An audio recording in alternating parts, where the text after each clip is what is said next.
SPSS, lalu kita pilih data di sini, lalu pilih orthogonal design, generate. Kemudian di sini akan muncul generate orthogonal design. Kemudian kita masukkan faktor name. Yang pertama tadi adalah bentuk. Kita klik add. Masukkan lagi nama faktor, yaitu manfaat. Kita klik lagi add. Dan yang ketiga adalah faktor paraben. Kita klik add. Setelah kita menuliskan semua faktor, sekarang kita definisikan setiap faktor ini menjadi beberapa level atau tingkatan. Untuk faktor bentuk, tadi kan ada 2 level, yaitu level pertama adalah padat, kemudian level kedua adalah tabur. Kita pilih continue. Lalu kita lanjutkan untuk faktor yang kedua, yaitu manfaat. Kita definisikan. Di sini tadi ada 3 faktor. Pertama adalah kulit kering. Kemudian yang kedua adalah kulit berminyak. Dan yang ketiga adalah kulit normal. Kita pilih continue. Selanjutnya yang terakhir adalah faktor paraben. Kita definisikan levelnya. Tadi ada 2 faktor. Yang pertama itu adalah iya. Dan yang kedua adalah tidak.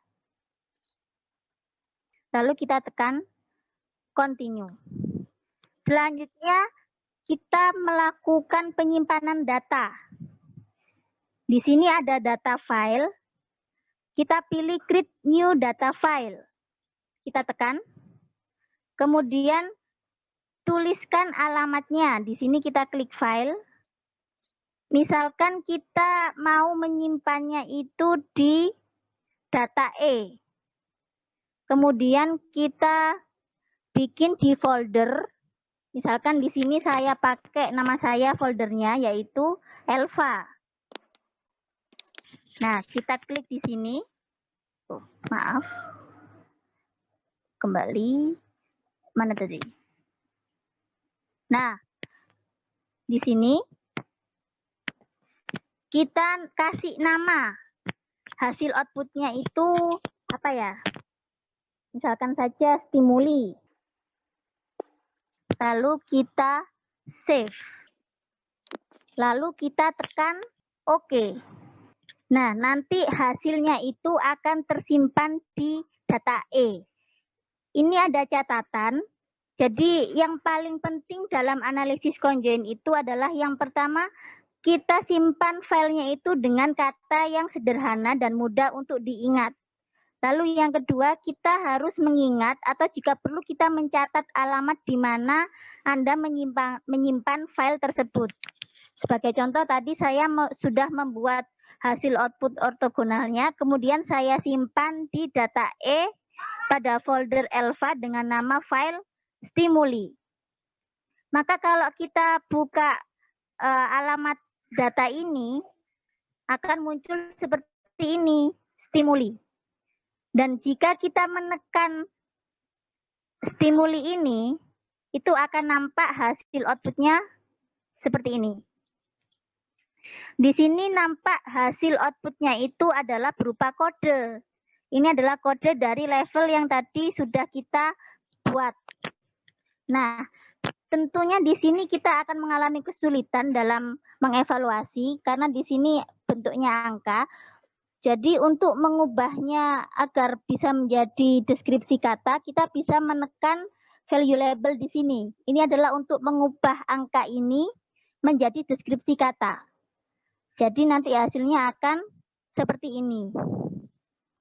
Dari hasil stimuli ini kita bisa melihat ada 8 stimuli. Yang pertama adalah bedak yang bentuknya itu tabur, kemudian manfaatnya kulit kering, dan tidak mengandung paraben. Ini stimuli pertama. Stimuli yang kedua adalah bedak bentuknya tabur, Untuk kulit normal, kemudian parabennya ya ada.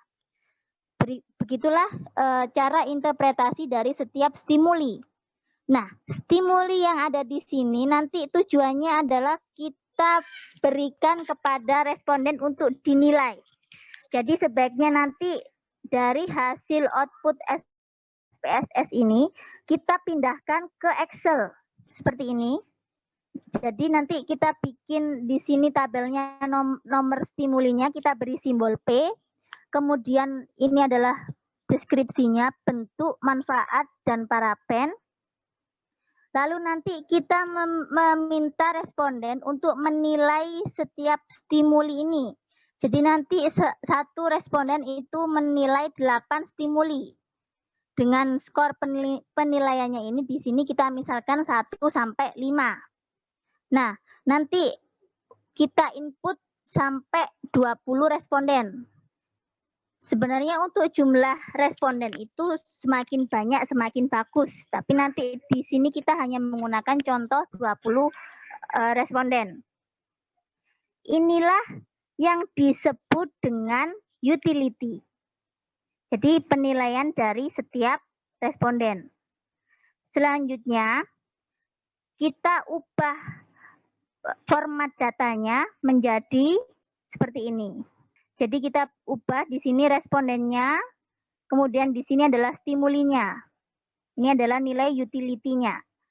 Nah, dari data Excel ini kita transfer datanya ke SPSS. Kita pindah ke SPSS. Di sini kita copy paste. Selanjutnya ini kita kasih nama ID. ID ini maksudnya adalah responden. Responden 1 sampai ke 20. Kemudian di sini itu P1, P2, P3, dan P8. Ini adalah stimulinya. Selanjutnya yang penilaian ini, yaitu 5, 3, 4, dan seterusnya. Ini adalah utility-nya atau penilaian dari responden terhadap stimuli.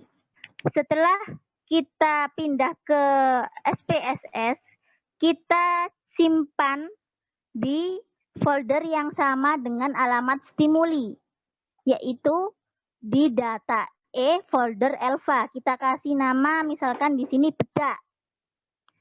Nah, di sini selanjutnya kita melakukan proses conjoin.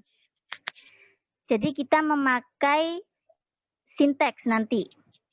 Pertama adalah formatnya seperti ini.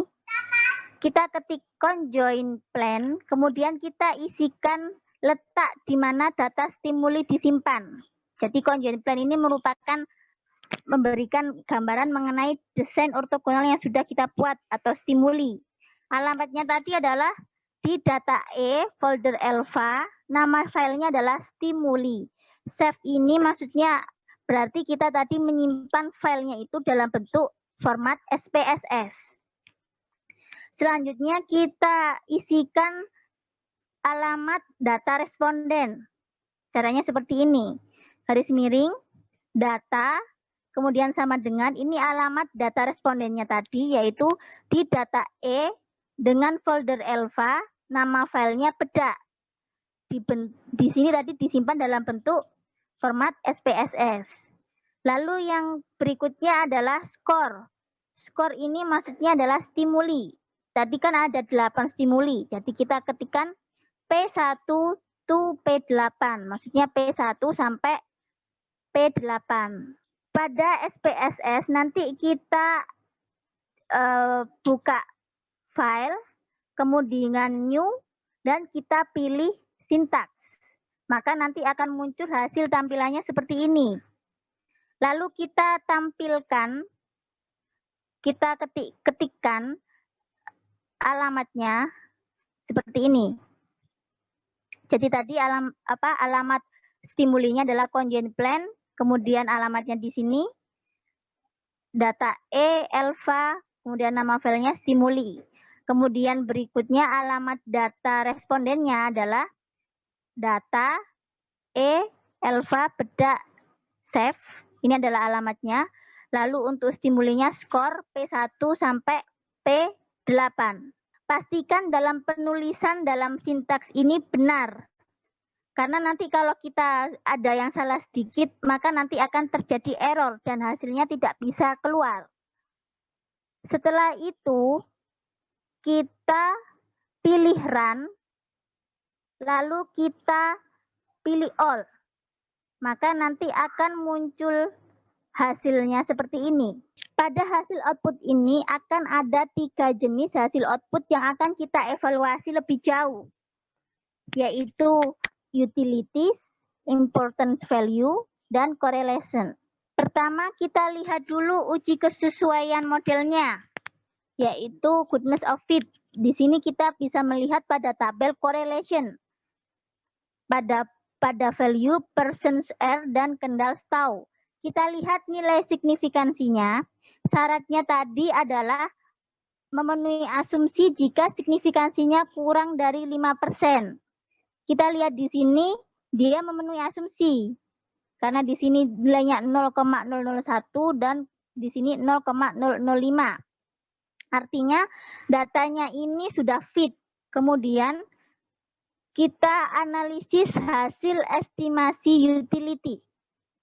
Jadi di sini nanti kita bisa menilai kira-kira karakter produk yang menjadi preferensi responden. Tadi ada 3 faktor, bentuk, manfaat, dan paraben. Lalu di sini ada levelnya untuk masing-masing faktor. Kemudian di sini ada utility estimate. Cara interpretasinya adalah, misalkan untuk bentuknya, bentuk bedaknya, kira-kira responden itu menyukai bentuk seperti apa? Kita lihat nilai utility estimate-nya. Untuk padat, nilainya di sini kan negatif. Kemudian untuk tabur, nilainya positif. Artinya responden lebih memilih bentuk bedak yang tabur. Kita pilih nilai utility estimate yang positif. Lalu untuk manfaat, di sini ada levelnya kulit kering, kulit berminyak, dan kulit normal. Kita bisa lihat di sini yang bernilai positif adalah kulit normal. Maka responden menilai manfaat yang untuk bedak itu adalah untuk kulit normal. Selanjutnya, faktor paraben. Di sini yang bernilai positif adalah tidak. Artinya responden itu lebih menyukai produk bedak yang tidak mengandung paraben. Jadi kalau kita tuliskan seperti ini hasilnya. Produk yang menjadi preferensi responden adalah bedak yang bentuknya itu tabur, kemudian manfaatnya itu kulit normal, kemudian parabennya itu tidak ada. Jadi nanti perusahaan itu bisa mengambil keputusan produk yang akan diluncurkan adalah dengan ciri-ciri yang seperti ini. Selanjutnya kita analisis rata-rata nilai berdasarkan kepentingan. Kita lihat pada tabel importance value. Jadi di sini kita melihat kira-kira faktor apa sih yang dianggap paling penting oleh responden. Jadi urutannya adalah di sini kita lihat nilai yang paling besar adalah manfaat, kemudian paraben, dan bentuk. Sehingga kesimpulannya yang dianggap penting adalah pertama manfaat, kemudian paraben, dan selanjutnya adalah bentuk. Jadi seperti inilah proses dari aplikasi analisis conjoin. Nanti Anda bisa melakukan penelitian sederhana sebagai bahan latihan. Misalkan nanti Anda ingin menilai sekolah apa yang diinginkan oleh responden. Atau mungkin produk sepatu apa yang diinginkan oleh responden. Seperti itu ya. Lalu Anda nanti bisa mengikuti langkah-langkah seperti yang tadi sudah saya sampaikan. Nah, baiklah, demikianlah materi kita terkait dengan analisis conjoin. Semoga bermanfaat dan saya sampaikan terima kasih atas perhatiannya. Saya akhiri. Assalamualaikum warahmatullahi wabarakatuh.